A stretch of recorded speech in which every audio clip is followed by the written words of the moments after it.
ये कहानी एक छोटे से गांव की है जहां एक 32 साल की जवान भाभी सीमा अपने पति और बच्चों के साथ रहती थी। सीमा का पति वीरेंद्र अक्सर काम के सिलसिले में शहर जाता था, जबकि सीमा अपने घर और परिवार के काम में व्यस्त रहती। वीरेंद्र का छोटा भाई मनीष, जो 28 साल का था, गांव में ही रहता था और अक्सर घर आता जाता रहता था। मनीष ने सीमा को हमेशा सम्मान दिया था, लेकिन अंदर ही अंदर वह उससे बहुत प्रभावित था। वह सीमा की सुंदरता, जवानी और उसकी मुस्कान से बहुत आकर्षित था।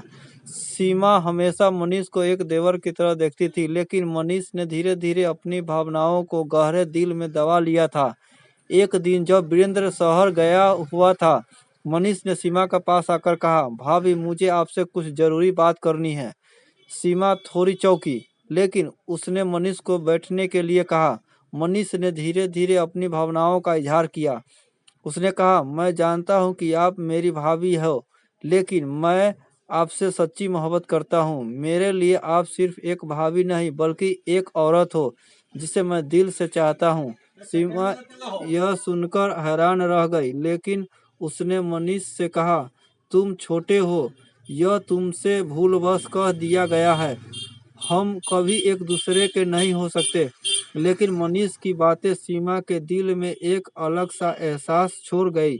वह उसे नजरअंदाज नहीं कर पा रही थी। दिन बीतते गए, मनीष और सीमा की मुलाकातें बढ़ने लगी। मनीष ने अपनी हरकतों से सीमा का दिल जीत लिया।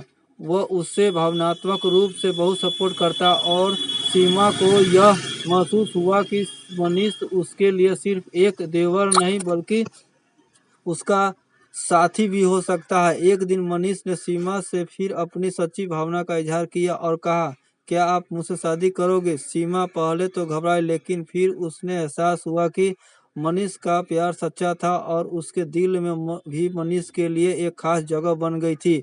अंत में सीमा और मनीष ने एक दूसरे से शादी करने का फैसला किया। वीरेंद्र को यह बात बहुत दुखी हुई, लेकिन धीरे धीरे उसने भी अपनी परिस्थिति को स्वीकार किया। यह एक ऐसी कहानी थी जिसमें प्यार और परिवार के रिश्ते के बीच एक नया मोड़ आया था। अगर आपको यह कहानी पसंद आई तो कृपया इस वीडियो को लाइक करें और हमारे चैनल स्टोरी RK7 को सब्सक्राइब करें। धन्यवाद।